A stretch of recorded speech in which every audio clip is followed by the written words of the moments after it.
ሰላም የተከበራችሁ ተመልካቾቻችን የካቲት 21 2015 ዓ.ም የኩለ ቀን ዜናዎችን ነው ብለናል። ብሩክ ተስፋዬ ዜናዎቹን እየመራሁ ከእናንተ ጋር ቆይታ አድርጋለሁኝ። በቅድሚያ በ2015 በጀት ዓመት የመጀመሪያዎቹ 6 ወራት የክልሉን ሰላምና ጸጥታ በማስፈን የልማት ግቦች ውጤታማ እንዲሆኑ ዘርፈ ብዙ ተግባራት መከናወናቸውን የሐረሪ ክልል ርዕሰ መስተዳድር ኦርዲን በድሪ ገለጹ።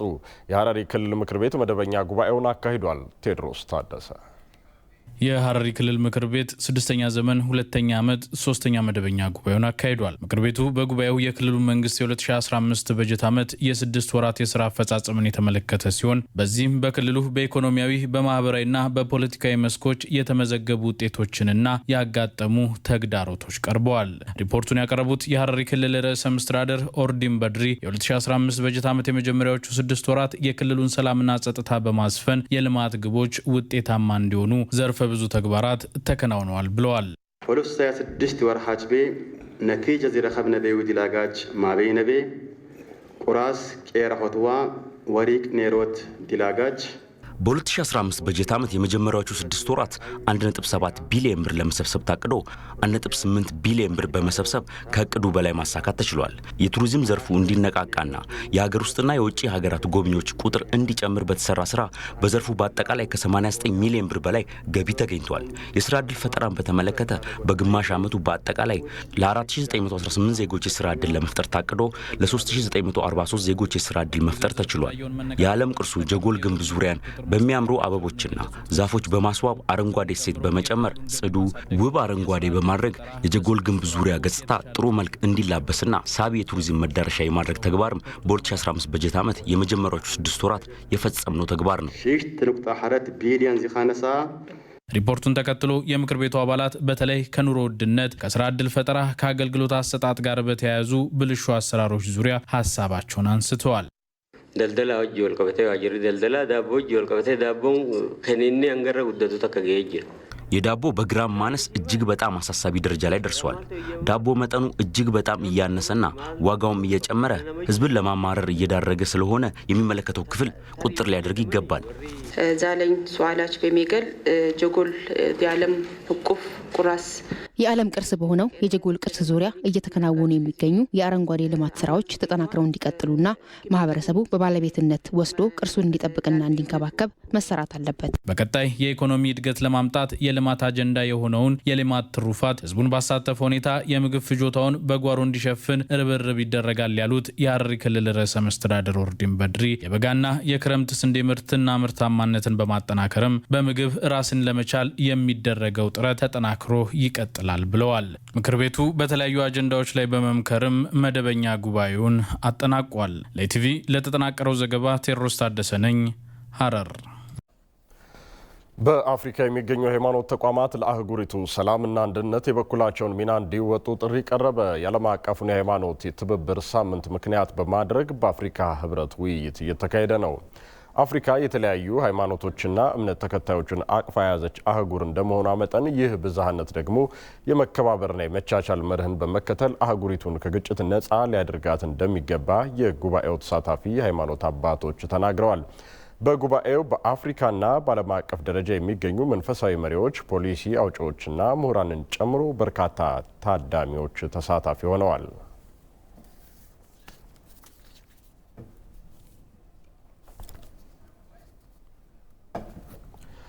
የአዲስ አበባ ከተማ አስተዳደር ለቦረና ዞን በድርቅ ተጎጂዎች ያደረገውን ከ250 ሚሊዮን ብር በላይ የጥሬ ገንዘብና የአይነት ድጋፍ ለኦሮሚያ ክልል መንግስት አስረከበ።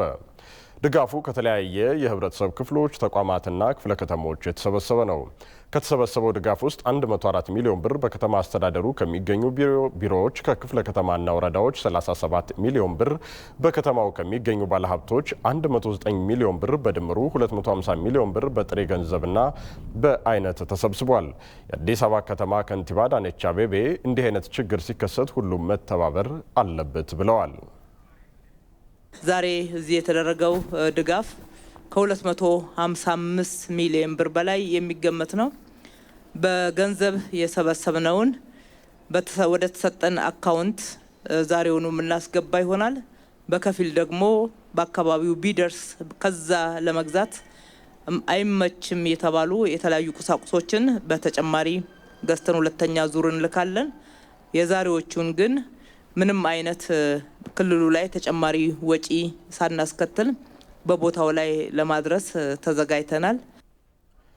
ከንቲባ አዳነች አቤቤ ድጋፍ ላደረጉ ሁሉ ምስጋናን አቅርበዋል። ይህ ችግር ለ3 ተከታታይ ዓመታት የዝናብ ወቅት ባለመዝነቡ የተከሰተ ነው ሲሉ የኦሮሚያ ክልል ምክትል ርዕሰ መስተዳደር አወል አብዲ ገልጸዋል። 4.4 ሚሊዮን አካባቢ ዜጎች በአሁኑ ሰዓት እርዳታ ማዕቀፍ ስር ናቸው። ይህንን በራሳችን በክልሉ መንግስት፣ በፌዴራል መንግስት፣ በሌሎች ባለድርሻ አካላት ርብርብ የአንድም ሰው ህይወት ሳያልፍ እስከ ዛሬ ማቆየት ችለናል። የአዲስ አበባ ከተማ አስተዳደር ባለፈው ዓመትም በተፈጠረው ችግር ተጨባጭ ድጋፍ የገንዘብና የአይነት ድጋፍ በማድረግ ቀዳሚ ታሪክ የማይረሳው ስራ ከሰሩት ክልሎች አንዱና ዋነኛው ነው። በዚሁ አጋጣሚ ደግሜ በኦሮሚያ ብሔራዊ ክልላዊ መንግስት ስም ምስጋናዬን ለማቅረብ እሞክራለሁ። ምክትል ርዕሰ መስተዳድሩ አያይዘውም የክልሉ መንግስት ለዞኑ የሚያደርገውን ድጋፍ አጠናክሮ እንደሚቀጥል የገለጹ ሲሆን ሁሉም ህብረተሰብ ለዞኑ የሚያደርገውን ድጋፍ አጠናክሮ እንዲቀጥልም ጥሪን አቅርበዋል። ዘገባው የሪፖርተራችን ኤልሻዳይ ወንድማገኝ ነው። ጃፓን ኢትዮጵያ የጀመረችውን የሰላም ሂደትና የመልሶ ማቋቋም ተግባራት እንደምትደግፍ አስታወቀች። የውጭ ጉዳይ ሚኒስትር ዴኤታ አምባሳደር ምስጋኑ አርጋ የጃፓን የውጭ ጉዳይ ሚኒስቴር የአፍሪካ ጉዳዮች ዳይሬክተር ጀነራል አምባሳደር ሳይዳ ሺኒቺ ጋር በሁለትዮሽና በጋራ ጉዳዮች ላይ ተወያይተዋል። አምባሳደር ምስጋኑ በሰሜን ኢትዮጵያ ስላለው ወቅታዊ ሁኔታ፣ የፕሪቶሪያ የሰላም ስምምነት ትግበራና መንግስት ስምምነቱ እንዲፈጸም እያሳየ ያለውን ቁርጠኝነት እንዲሁም በመልሶ ማቋቋምና መልሶ ግንባታ ጥረቶች እየተወሰዱ ባሉ እርምጃዎች ዙሪያ ማብራሪያን ሰጥተዋል።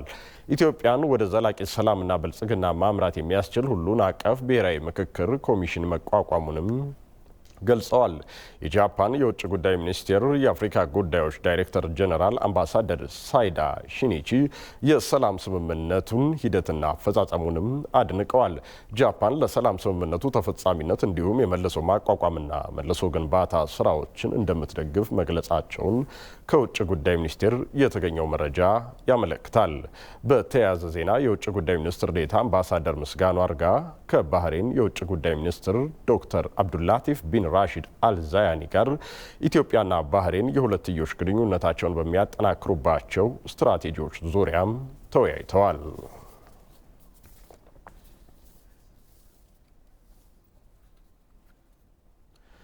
የኢትዮጵያ ሳይንስ አካዳሚ ቅድሚያ ትኩረት በሚሰጣቸው ርዕሰ ጉዳዮች ላይ በሚያደርገው ሳይንሳዊ የባለሙያ ገለጻና የውይይት መድረኮች ለሀገር ግንባታ የራሳቸውን ሚና እየተወጡ መሆኑ ተገለጸ። የውይይት መድረኮችም ሁሉንም የማህበረሰብ ክፍል ያካተቱ መሆኑ ተነግሯል። ፍሬህይወት ረታ ሰናድተዋለች። የኢትዮጵያ ሳይንስ አካዳሚ በ2005 ዓ.ም በአዋጅ ራሱን የቻለ አካል ሆኖ በመንግስት ከመቋቋሙ በፊት በ2002 ዓ.ም በበጎ አድራጎት ድርጅትና ማህበራት ኤጀንሲ ተመዝግቦ በ49 አባላት ነበር የተመሰረተው። አካዳሚው ቴክኖሎጂን በመማርና በማላመድ ላይ ያተኮረ ምርምርን መደገፍ እንዲሁም በህብረተሰቡ ውስጥ የሳይንስ ግንዛቤና ባህልን ማስፋፋት ተጠቃሽ ዓላማዎቹ ናቸው። ሳይንስ አካዳሚ ሲባል ትርጉሙ ራሱ ሁሉም በደንብ ያውቀዋል ለማለት እንቸገራለን። ምክንያቱም አካዳሚ የሚለው ትርጉም ትምህርት ስርዓት ትምህርት ቤቱ የሚመስላቸው ሰዎች አሉ። ይሄ ግን ምንድነው?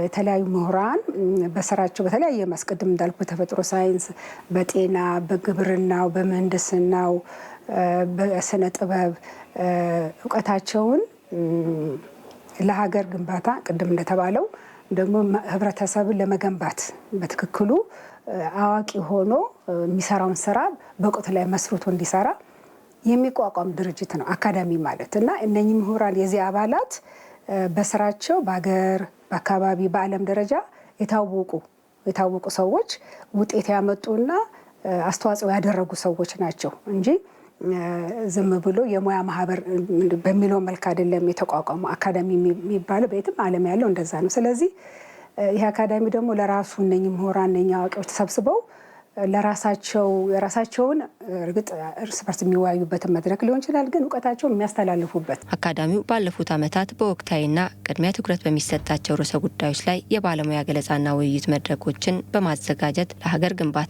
የራሱን ሚና እየተወጣ መሆኑ ተነግሯል። በዚህ የውይይት መድረክ የሚሳተፉት ተሳታፊዎችን ስንመለከት የተለያዩ ወጣቶች፣ ሴቶች፣ በጡረታ ዕድሜ ክልል ያሉ የድሮ ባለሙያዎች፣ በተለያየ መስክ ባለሙያዎች የሆኑ መድረክ ላይ ስለሚሳተፉ ባለሙያ የሚያቀርበው በዛ ዕለት የሚቀርበው የውይይት ርዕስ ውይይት ይከፍታል፣ ጥያቄ ያስነሳል። ስለዚህ እነኚህ ጥያቄዎች የመወያየትን ባህል፣ የመደማመጥን ባህልና እንዳልኩት ማስረጃ ላይ የተመሰረተ እውቀትን ሳይንሳዊ ማድረግን ማህበረሰቡ የሳይንስን ባህል ወይም ማስረጃ ያለውን ነገር ባህል ለማድረግ የሚሰሩ ስራዎች ቀስ በቀስ ይደርሳሉ ብዬ አስባለሁ። የውይይት መድረኮቹ ሁሉንም የማህበረሰብ አካል አካታች የነበረ መሆኑ የተጠቀሰ ሲሆን ቀጣይም በሚደረገው ሳይንሳዊ ገለጻና ውይይት ላይ ማህበረሰቡ እንዲሳተፍ ጥሪ ቀርቧል። እንግዲህ ማህበረሰብ የተሻለ አስተያየት ይኖረዋል፣ አስተሳሰብ ይኖረዋል፣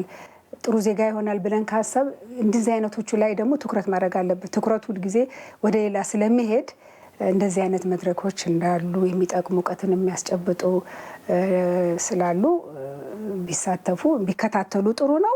ከተቋቋመ 10 ዓመታትን ያስቆጠረው አካዳሚው ተተኪ ምሁራንን ለማፍራት የኢትዮጵያ ወጣቶች ሳይንስ አካዳሚ እንዲቋቋም አድርጓል። የምርምር ጆርናሎች ህትመትንም ለማጠናከር የምርምር ጆርናሎች አርታዮች ፎረም እንዲመሰረት አድርጓል። በዚህ ጉዳይ ላይ ተጨማሪ መረጃ የሰጡን የኢትዮጵያ ሳይንስ አካዳሚ ዋና ዳይሬክተር ፕሮፌሰር ተከተል ዮሐንስ ምርምር ላይ መሰረት ያደረገ ግብዓት ለባለድርሻ አካላት እየቀረበ ነው ብለዋል። የኢትዮጵያ ሳይንስ አካዳሚ ትልቁና ዋናው ስራው አንደኛው ቅድም እንዳነሳሁት ምርምር ላይ መሰረት ያደረገ የፖሊሲ ግብዓት ለመንግስት ለስቴክሆልደር መስጠት ነው። ይሄን ነው እንደ አንድ ግብዓት የምንወስደው። ሁለተኛው ኮንሰንሰስ ስተዲስ ምንለዋል። ምሁሮች አንድ ላይ ይሰበሰቡና በአንድ ርዕስ ላይ ውይይት ያደርጋሉ። ውይይት አድርገው ወደ አንድ ሀሳብ ከመጡ በኋላ ያንንም እንደ ምክር ሀሳብ ይሰጣል። ሶስተኛው የሳይንስን ፖፑላራይዝ ማድረግ ነው። ሳይንስ ቴክኖሎጂ ኢኖቬሽንን ፖፑላራይዝ ማድረግ ነው። ይሄን የምናደርገው ቅድም እንደተባለው በፓነል ዲስከሽን ሊሆን ይችላል፣ በፐብሊክ ሌክቸር ሊሆን ይችላል።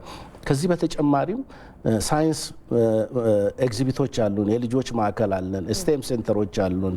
ግቢያችን ራሱ ብቅ ብላችሁ ብታዩት የሳይንስ ሙዚየም የምንለው ነው። ቦታኒካል ጋርደኖች አሉን።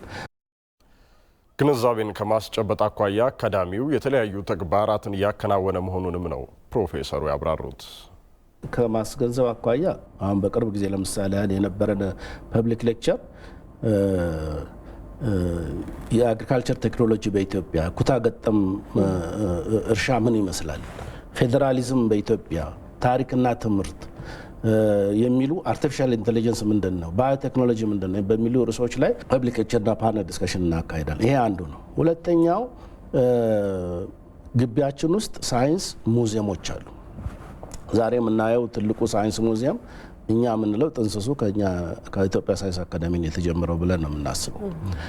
አሁን ከረንትሊ ከ60 በላይ ኤግዚቢቶች አሉ፣ ሳይንስ ኤግዚቢቶች። እነኚህ ሳይንስ ኤግዚቢቶች ቴዎሬቲካሊ ተማሪዎች በየቦታው የሚማሩትን ትምህርት መጥተው የሚያዩበት ነው። አልባሰር ኢንተርናሽናል ፋውንዴሽን ለ30 ሺህ ኢትዮጵያውያን ነጻ የዓይን ሕክምና ሊሰጥ መሆኑን አስታወቀ። ፋውንዴሽኑ ነጻ የዓይን ሕክምናውን በወራቤ፣ ጅማና አዲስ አበባ አለርት ሆስፒታሎች ከየካቲት 22 እስከ መጋቢት 13 ቀን 2015 ዓ.ም የሚሰጥ መሆኑን በሰጠው ጋዜጣዊ መግለጫ ላይ አስታውቋል። ከውጭ የሚመጣው የሕክምና ባለሙያዎች ቡድን መድኃኒቶችንና የሕክምና መሳሪያዎችን ይዞ በመምጣት ለ30 ሺህ ኢትዮጵያውያን ነጻ የዓይን ሕክምና አገልግሎት እንደሚሰጥ ነው የተገለጸው። ሕክምናው በወራቤ ከየካቲት 24 እስከ 28 2015፣ በጅማ ከመጋቢት 1 እስከ 5 እንዲሁም በአዲስ አበባ አለርት ሆስፒታል ከመጋቢት 8 እስከ 12 2015 ዓ.ም እንደሚሰጥ ፋውንዴሽኑ ገልጿል። ከዚሁ ዜና ጋር በተያያዘ ተጨማሪ ማብራሪያ የሰጡን የአዲስ አበባ ከተማ አስተዳደር ጤና ቢሮ ምክትል ኃላፊ ዶክተር ሙልጌታ እንዳለ ለሕክምና አገልግሎቱ እየተደረገ ያለው ድጋፍ አስተዋጽኦ ከፍተኛ ነው ብለዋል። መድኃኒት ማግኘት የማይችሉ ሰዎችንም እንዲያገኙ የሚያደርገውን በክረምት በጎ ፈቃድ እንደዚህ አይነት ከተለያዩ ተራድኦ ድርጅቶች ጋር በጋራ ሲመጣ ግብዓቶችም ይመጡልናል። እኛ ሀገር ላይ የሌሉ መድኃኒቶች፣ መሳሪያዎች የሚመጡበት ሁኔታ አለ። አንደኛ እሱ ድጋፍ ነው። የእውቀትም ባለሙያዎቻችንም እንደዚህ ከውጭ በሚመጡ ድጋፎች የእውቀትም ልምድ የምናገኝበትና በጣም ትልቅ ድጋፍ የሚያደርጉበት መንገድ ነው። ሌሎች ህመሞች፣ ስኳር፣ ግፊት ሌሎች ተደራራቢ ህመም ያለባቸው ሰዎች፣ እድሜያቸው ጨመረ ሰዎች በቀጥታም ሆነ በተዘዋዋሪ የአይነት ችግር ይገጥማቸዋል። እንዲህ አይነት ሰዎችንም አግኝተን የተሻለ ክትትል እንዲያደርጉ ችግርም ከተገኘባቸው ለማከም ትልቅ አስተዋጽኦ አለው። የአዲስ አበባ ጤና ቢሮ የቅድመ ጥንቃቄ የተለያዩ ተግባራትን እያከናወነ እንደሚገኝም ነው የቢሮው ምክትል ኃላፊ ያስገነዘቡት። መከላከል ስራው በጤና ኤክስቴንሽን ቤት ለቤት በሚሄድ እና ደግሞ ወደ ተቋም በተለያየ አጋጣሚ የሚመጡ ሰዎችን ምርመራ እንዲያደርጉ የማድረግ እያንዳንዱ ለምሳሌ በተለይ እንደዚህ ቅድም ስገልጻቸው የነበሩት የስኳር ህመም ያለባቸው፣ የግፊት ህመም ያለባቸው እና ከአይን ኢንፌክሽን ጋር የተገናኘ ከእድሜ ጋር የተገናኘ ችግር ያለባቸውን በቤተሰብም ተጋላጭ የሆኑ የተለያዩ እንትኖች ስላሉ አጋላጭ የሆኑ ህመሞች ያሉባቸው የግላኮማ የሚባል የአይን ግፊት መጨመር እንዲህ አይነት ችግርም እንዳይኖር ግንዛቤ መፍጠርና ሰዎች ራሳቸውን ስክሪን እንዲያደርጉ ወይም ምርመራ እንዲያደርጉና ችግር አለ ተብሎ ከተነገራቸው ደግሞ ተከታታይ የሆነ ሕክምና ክትትል ማድረግ እንዳለባቸው የሚገልጽ አሰራር አለ።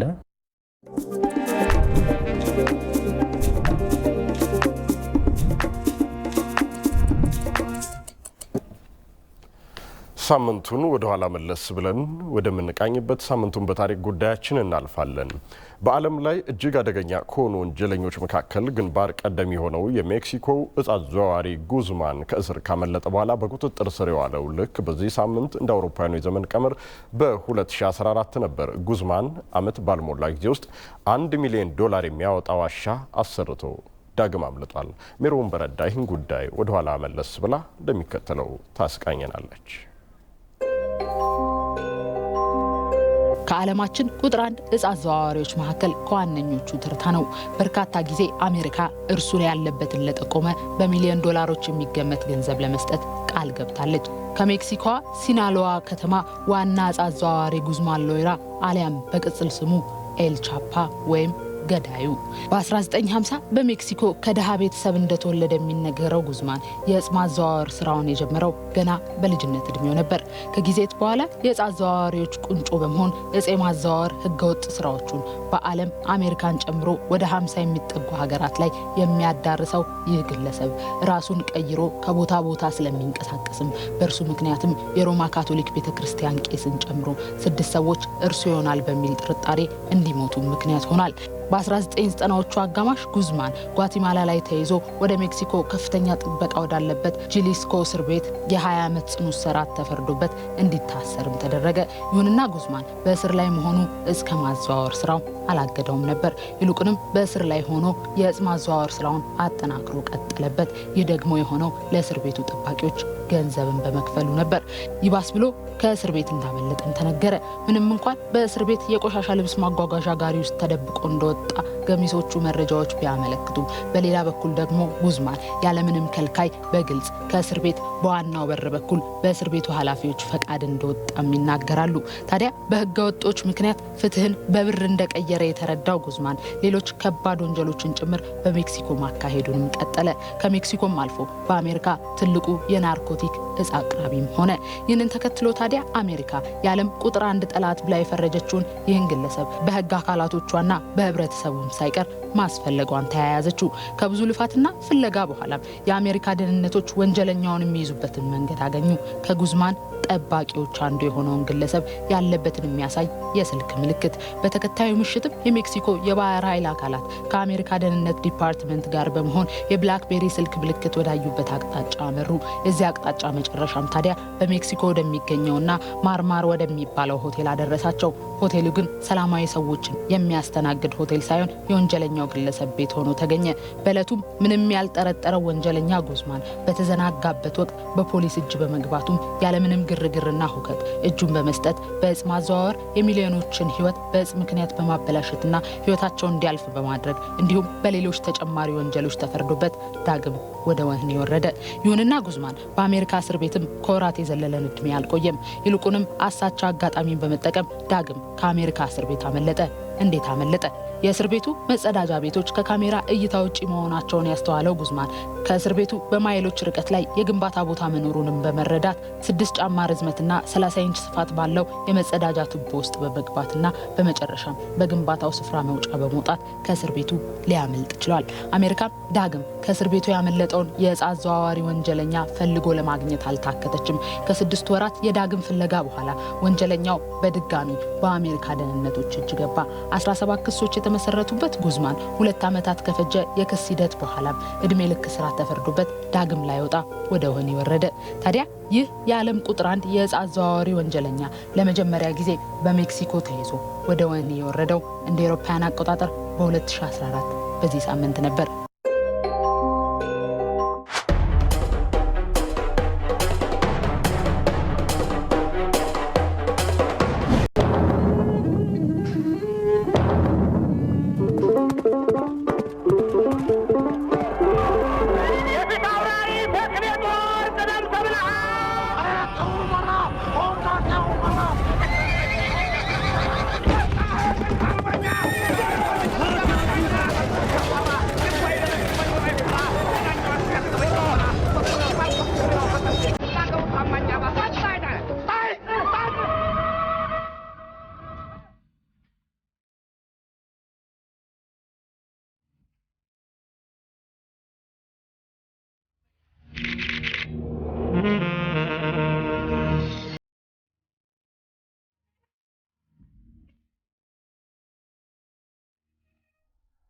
የተከበራችሁ ተመልካቾቻችን ወደ ውጭ ዜና